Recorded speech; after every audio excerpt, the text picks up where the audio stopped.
Mas é uma honra poder estar aqui com cada um dos irmãos, com cada um dos pastores, pastoras, para junto aprendermos e crescermos mais em prol do reino de Deus. Eu pedi permissão para a nossa diretoria, se tratando de uma EBO, para usar, então, os slides, e você vai poder acompanhar na tela. Depois, também, aqueles que tiverem interesse, a gente pode disponibilizar aí o PowerPoint ou o PDF para você também compartilhar isso com outras lideranças. Enfim, esse livro eu lancei esse ano, mas é fruto, claro, de algumas vivências ao longo dos últimos anos. Já vai fazer 20 anos que eu pertenço a essa convenção e tenho grande honra poder pertencer à nossa convenção. E nos últimos anos nós temos visto a grande necessidade de tratarmos alguns temas, principalmente falando do pastor. E esse livro, o foco é pastor. Esse livro não é para os membros da igreja, por mais que alguém possa querer ler. Esse livro é para pastor. Não é para a igreja achar que pastor precisa ser identificado como gente, não. Fala de nós, principalmente convocando a liderança maior da igreja para um autocuidado. Como diz o subtítulo, é isso aí, reflexões para os homens de Deus, a fim de lembrá-los de que continuam sendo homens. Não somos anjos, não fomos ainda arrebatados, e nós precisamos lembrar disso a nós mesmos todos os dias, para que a nossa jornada e desempenho ministerial seja de longo prazo. Alguns olham para cá, e alguns até, pastor, mas que estranho que ficou a imagem do pastor ali. É justamente porque você, quando olha os rostos de todos os personagens ali, você consegue identificar quem está feliz, quem está triste, ou a gente consegue identificar que todos expressam alguns sentimentos. Mas o pastor é aquele que muitas vezes não tem a possibilidade de mostrar os seus sentimentos e muitas vezes acaba negando a sua humanidade. O texto bíblico que eu quero ler com os irmãos está ali em Atos 20, 28. Está ali na tela também. O texto diz assim: cuidem de vocês mesmos e de todo o rebanho, sobre o qual o Espírito Santo os designou como bispos para pastorearem a igreja de Deus, que ele comprou com o seu próprio sangue. Claro que o destaque está ali na primeira parte.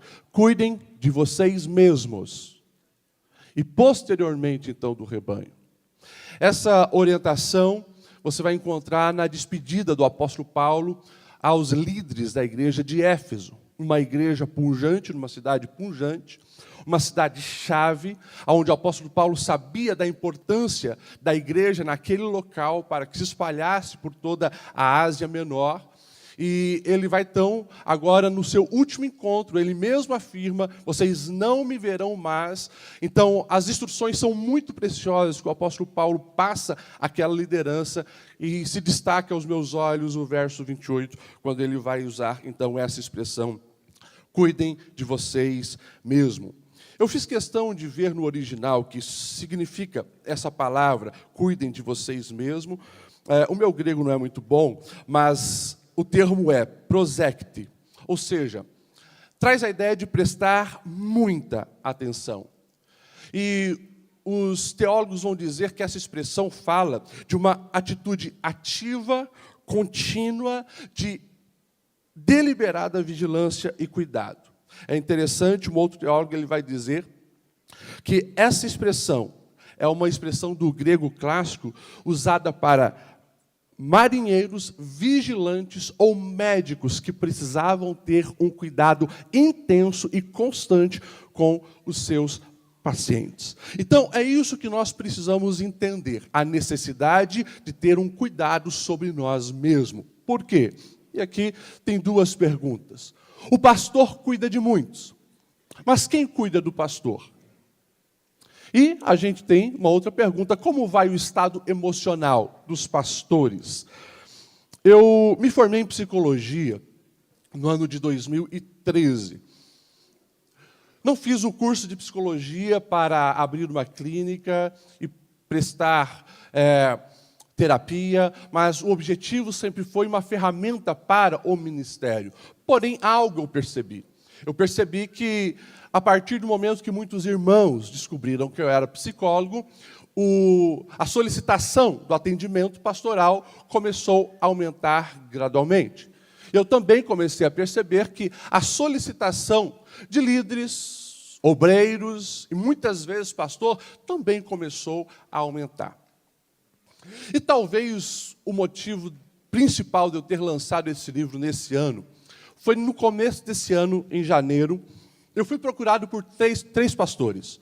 Pastores não da Assembleia de Deus, mas de outra denominação.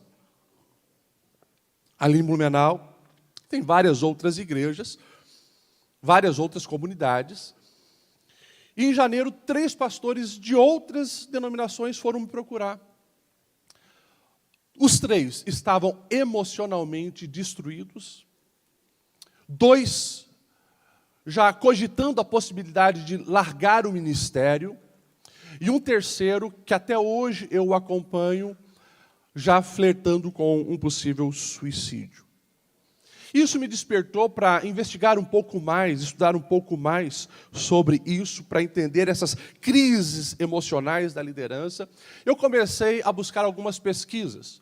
Eu encontrei, principalmente, pesquisas nos Estados Unidos, do Estado dos Pastores, e ali você vai encontrar algumas proporções. Por exemplo, pesquisa realizada pela Visão Mundial Internacional, em parceria com o Instituto Barna Group, constataram que 56% dos líderes religiosos sofrem com sintomas de depressão.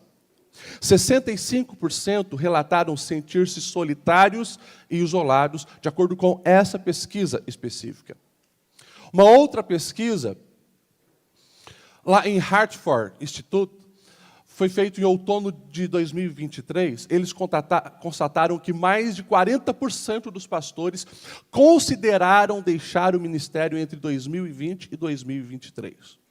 Procurando algo mais aqui na nossa região, na América do Sul e no Brasil, eu encontrei uma pesquisa, inclusive com pastores da Assembleia de Deus, era uma dissertação de mestrado na PUC, com 163 pastores da Assembleia de Deus, realizado por Valquíria Andréa Salinas Goulart, e apontou que, dos pastores entrevistados, 33,7% sentem-se abalados quando comparado a outros pastores, e 31,9% não tem nenhum amigo com quem possa confidenciar.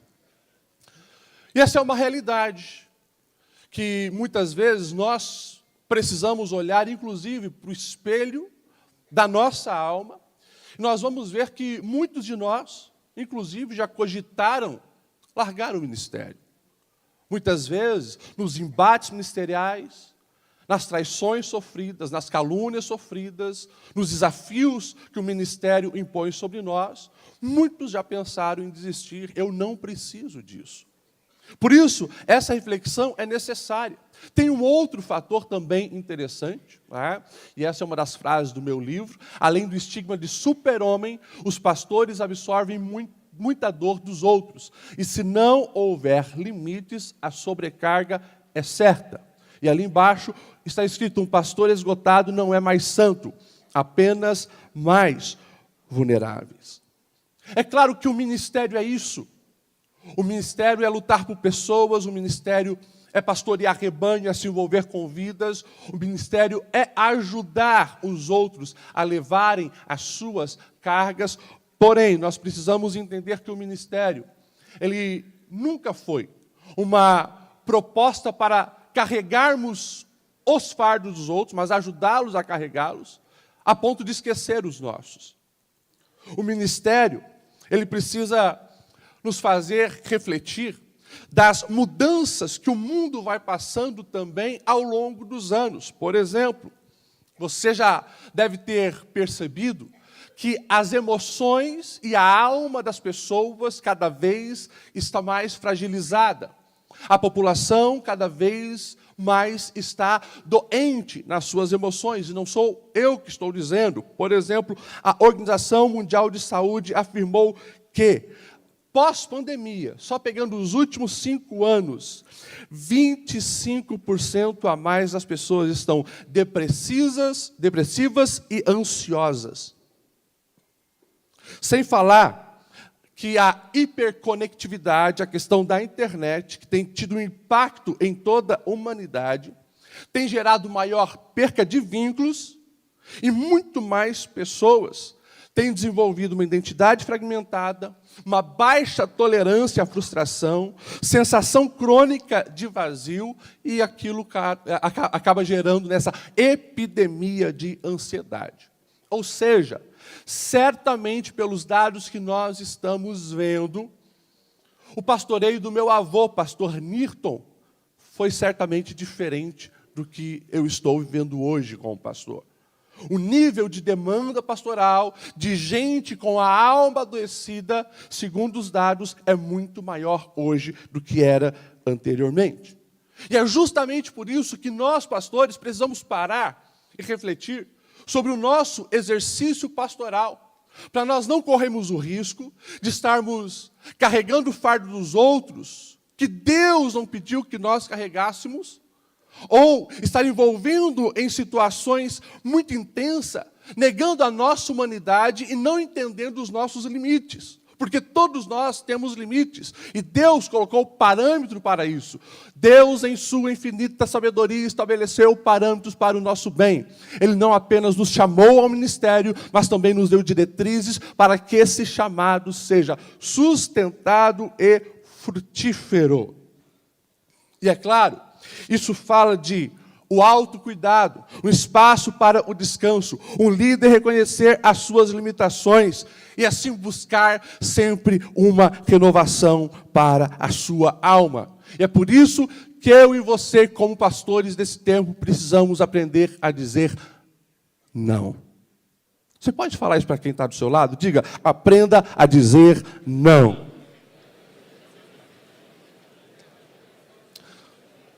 Ser pastor exige entrega, exige dedicação, mas não fala de uma anulação da sua humanidade.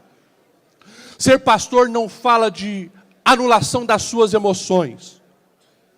Ser pastor não fala de um suicídio emocional. E nós precisamos ter discernimento espiritual, inclusive, para termos o cuidado sobre a nossa alma.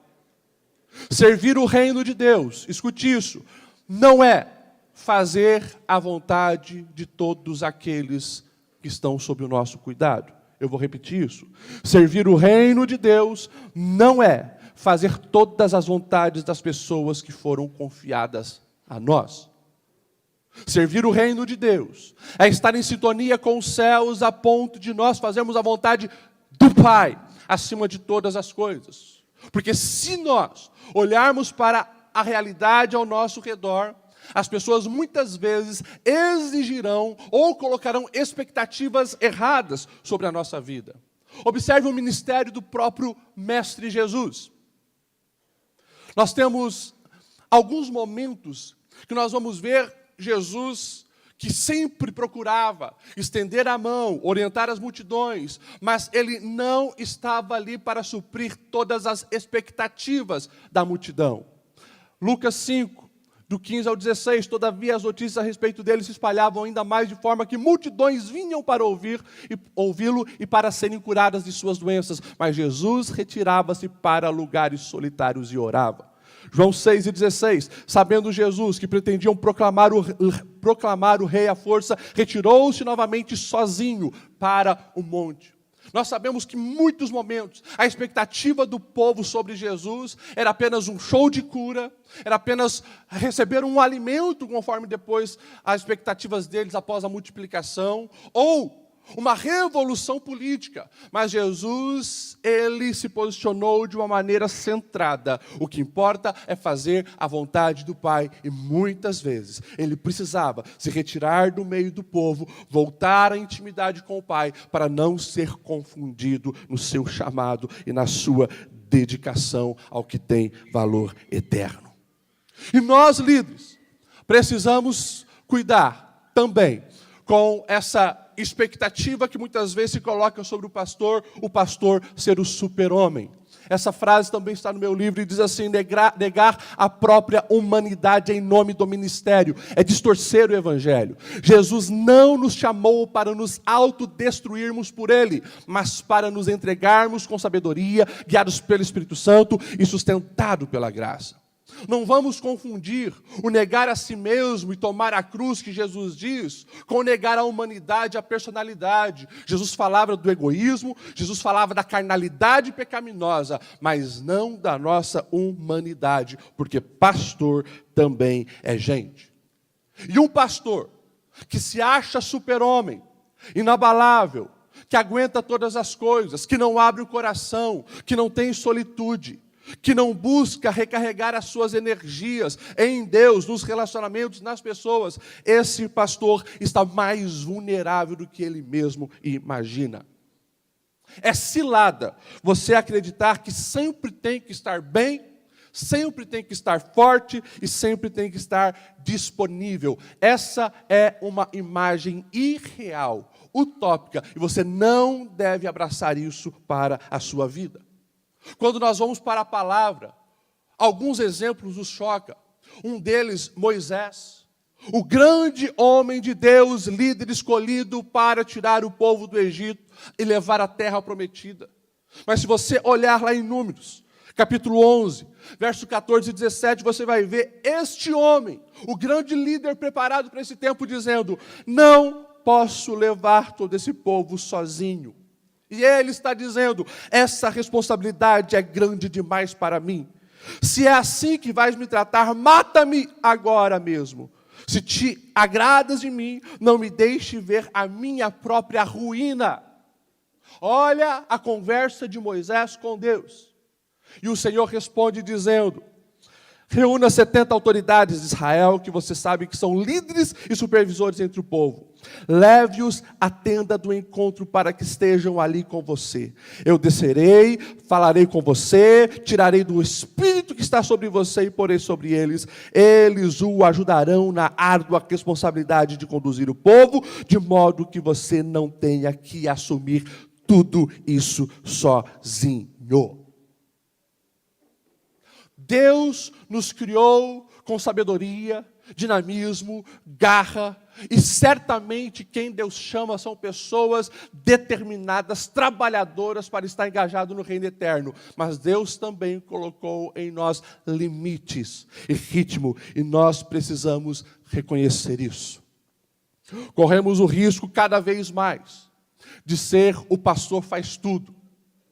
Essa também é uma frase do meu livro que diz assim: às vezes, a estafa é gerado por um ambiente institucional tóxico que exige excesso de produtividade, resultados estratosféricos e perfeição moral. O pastor não é mais um servo do reino, mas ele é o gestor, o psicólogo, o pedreiro, o zelador, o delegado, o blogueiro, o advogado, o médico e assim por diante. A alma, nesse contexto, torna-se um obstáculo para os resultados, e quando se perde a alma, perde-se também o sentido.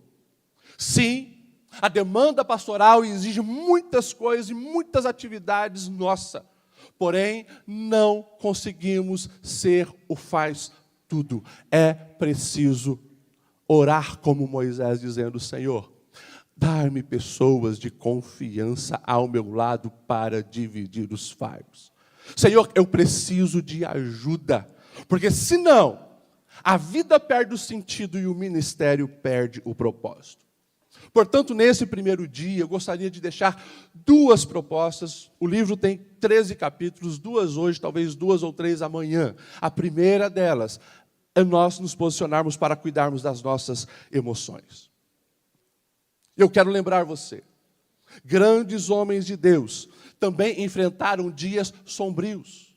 Elias pediu para si a morte e disse: basta, toma agora, Senhor, a minha alma, pois não sou melhor do que meus pais. Jeremias disse: maldito o dia que eu nasci, não seja bendito o dia que me deu à luz a minha mãe. Davi orou: estou exausto de tanto gemer, de tanto chorar, inundo de noite a minha cama de lágrimas, encharco o meu leito. E nos nossos dias isso não é diferente. Muitos obreiros, muitos pastores, muitas pastoras estão sobrecarregadas na sua alma. E quando isso não tem uma interrupção basta, uma análise, o resultado, infelizmente, pode ser o silêncio eterno. Esse é um assunto polêmico. A própria psicologia evita noticiar o suicídio. É algo pesado, é algo tenso. Porém, se você pegar nos últimos anos, as reportagens sobre esse assunto só têm aumentado. Você pode dar uma olhada ali. Suicídio de pastores virou uma epidemia silenciosa. Pastores se suicidam no Rio Grande do Sul,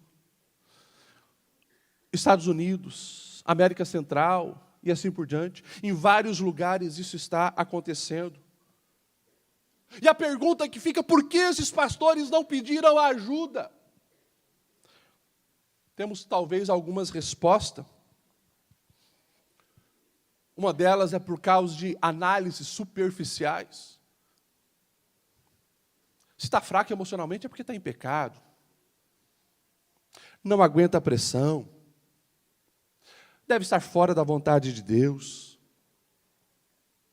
Ou porque, talvez de maneira inconsciente, nós aprendemos a pastorear, mas não nos deixamos ser pastoreados. Confundimos o sofrimento emocional com falta de fé. E isso acaba gerando resultados assim. Ou quando não chega num extremo como esse, pode gerar outras situações que limitam o potencial pastoral. Pastores desequilibrados, pastores irados, pastores ditadores.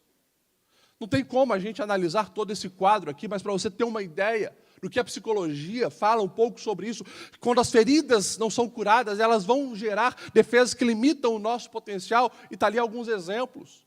Você que sofreu uma ferida emocional de rejeição, você vai automaticamente colocar a sua couraça emocional, vai ter uma frieza relacional, e lá na frente o impacto disso é uma dificuldade de intimidade. Sofreu um abandono emocional, vai colocar a couraça da independência exagerada. Relacionamentos fragilizados é o que vai resultar isso.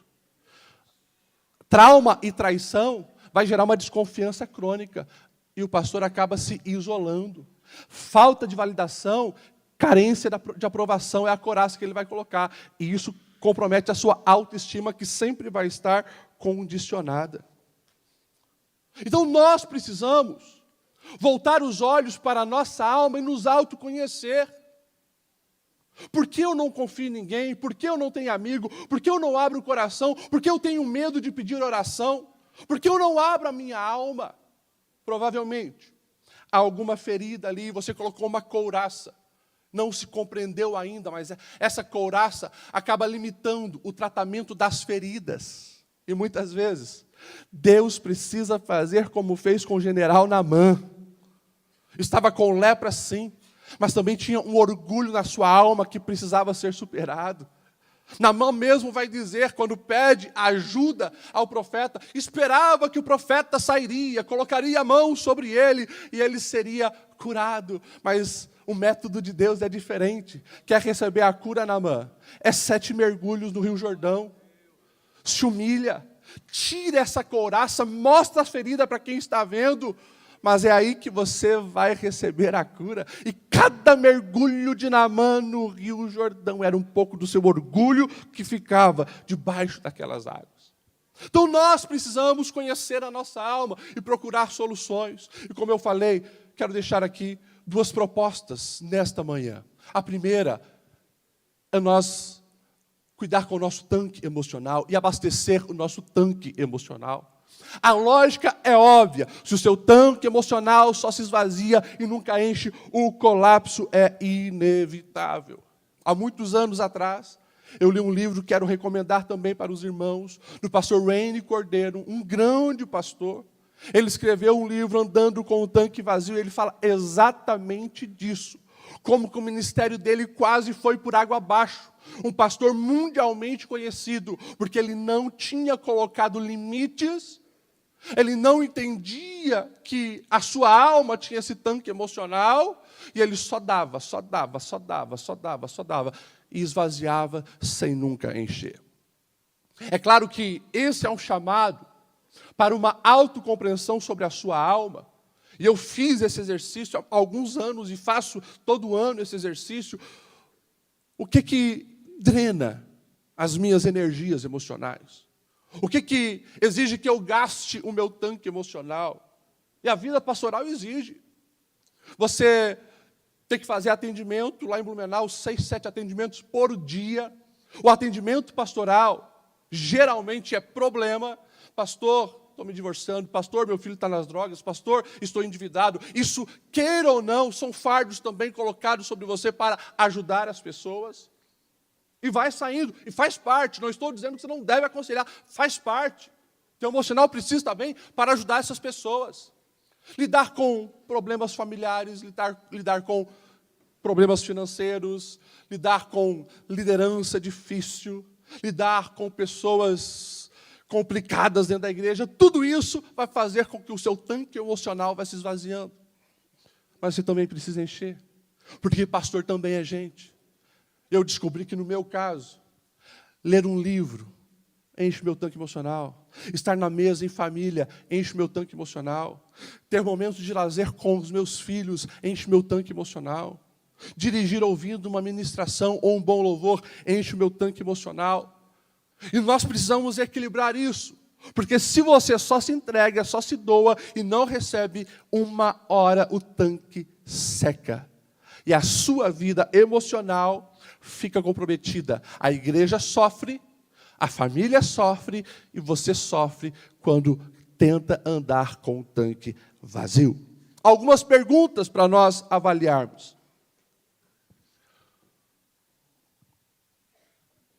O que verdadeiramente me revigora? O que tem drenado as minhas forças? Que atividades restauram minha alegria? Tenho tempo de qualidade para mim e para minha família? Que tipo de conversa me nutre e me inspira? Levo para casa o que deveria ter deixado no gabinete?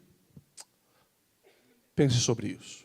E a segunda proposta, que tem gerado problemas, é porque os pastores não têm levado a sério a importância da amizade. A amizade é um antídoto contra a solidão ministerial. E como nós vimos nas pesquisas, como eu já ouvi muitas vezes em gabinete, nos 3 casos que eu citei de janeiro, pastores de outras denominações que não encontraram no reduto deles, nas convenções deles, ajuda. Este é um grande fator que precisa da nossa atenção. De acordo com a revista Focus on the Family, 70% dos pastores afirmaram não ter sequer um amigo próximo com quem possa confidenciar algo pessoal. E ali, claro, tem algumas perguntas, 4 perguntas para você refletir como está a sua amizade, porque você precisa de alguém. Pergunta 1, para quem você pede orientação quando precisa de aconselhamento sobre o seu casamento, pastor? Com quem você consegue ser totalmente honesto sem medo de julgamento ou perda de imagem? Existe alguém além da sua esposa que conhece as suas lutas mais profundas e ora por você regularmente? Se você passasse por uma crise hoje, quem viria até você por amor e não por função? A solidão nunca foi projeto de Deus para as nossas vidas. Desde o início, alguns querem aplicar só isso para o casamento, mas a frase ela é aplicada para a vida toda. Não é bom que o homem esteja só. E amizades são presentes de Deus, que nos ajuda a levar os nossos fardos. O diabo sabe disso. O diabo sabe que quando você tem alguém que está te mentoreando, está sendo um amigo, é uma mão estendida, você está mais fortalecido. E é por isso que o nosso adversário procura cada dia mais isolar os pastores. Não se orgulhe de caminhar sozinho. Esse não foi o projeto de Deus para nenhum dos heróis e heroínas da fé. Pastor, mas eu posso ser traído. Pastor Lediel, eu posso ser enganado. E se eu expor as minhas feridas para alguém, será que ele não pode usar isso depois contra mim? Não estou dizendo que você vai abrir o coração para 200 pessoas, para 100 pessoas, para 50 pessoas e nem para 10 pessoas. Mas todos nós Precisamos de 1, 2, 3 amigos. Que você possa abrir o coração e dizer, ora por mim. Que você possa dizer, estou sendo tentado, preciso de ajuda. Caminha ao meu lado, me socorre. Vamos ver alguns personagens bíblicos e a gente caminha para a reta final. Elias. 1 Reis 19:14, ele respondeu, tenho sido muito zeloso pelo Senhor, o Deus dos exércitos. Os israelitas rejeitaram a tua aliança, quebraram os teus altares e mataram os teus profetas à espada. E olha o que ele vai dizer. Sou o único que sobrou e agora também estão procurando matar. O pastor Sérgio pregou sobre Elias. E nós sabemos que dos personagens bíblicos, poucos foram tão santos e consagrados como esse homem. Mas o grande Elias, que orou e fogo caiu do céu, nós sabemos que ele entra em depressão quando ameaçado por Jezabel. E no discurso dele é isso. Eu sou o único. Deus vai tratar Elias em todas as áreas. Mas uma orientação de Deus para Elias é, não anda mais sozinho, vai lá, unge Eliseu para te fazer companhia e para te suceder. Davi, nós vamos ver que Davi, Deus o presenteou com Jonatas, 1 Samuel 18:1. Sucedeu que acabando Davi de falar com Saul, a alma de Jonatas se ligou com a de Davi, e Jonatas o amou como a sua própria alma. Se não fosse os avisos e a proteção de Jonatas, Davi já teria morrido no início. E lá na frente, depois que ele já era rei, 2 Samuel 21:15, houve ainda outra batalha entre os filisteus e Israel. Davi e os seus soldados foram lutar contra os filisteus, e Davi se cansou muito, porque os grandes líderes e homens de Deus também se cansam.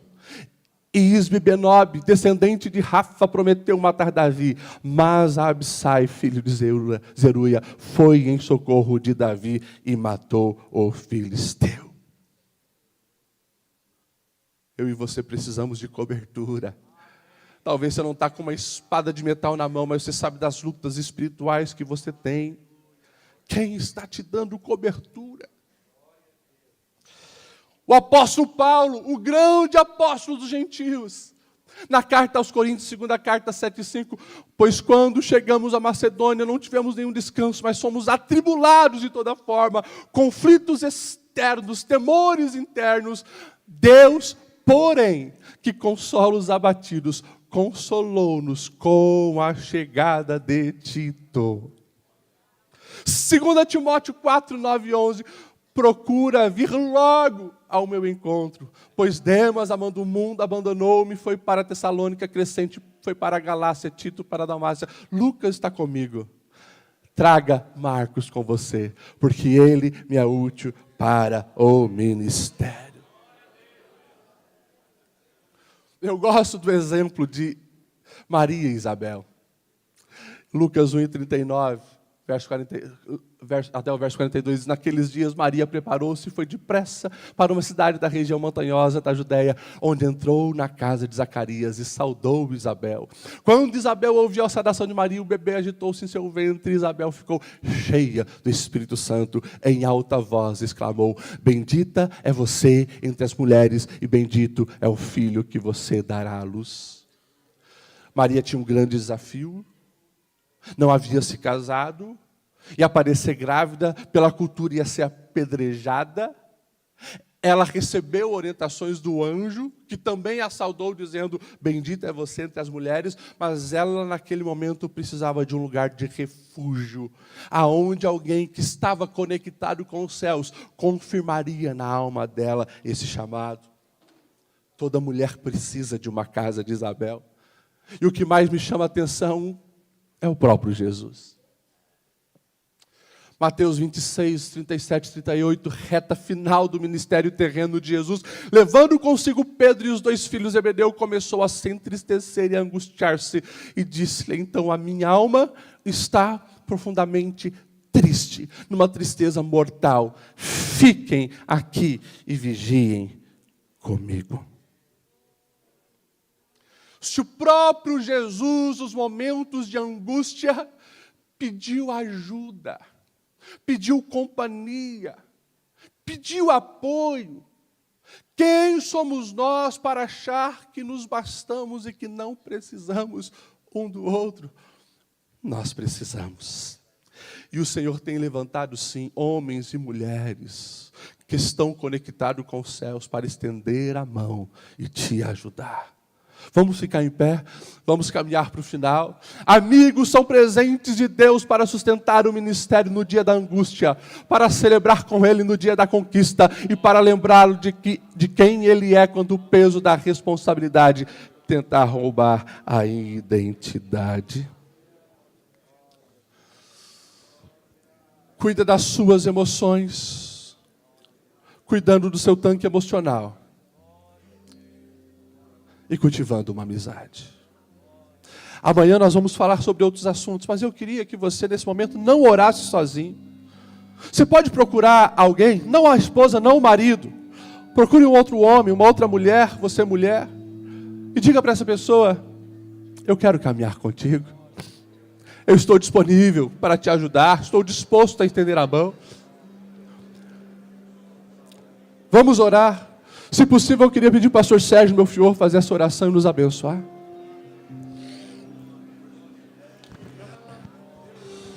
Amados companheiros, é um momento de uma glória de Deus muito grande nesse plenário convencional. Deus está tratando, está curando gente, está curando corações. E Ele vai dar um servo como deu para Davi, para te acudir no momento que você mais precisa. É um movimento do Espírito Santo muito forte aqui. Deus está fazendo grandes cirurgias pela sua palavra. Deus está falando fortemente em nossos corações. Amado Deus e Pai Celestial, na presença do Teu Espírito Santo,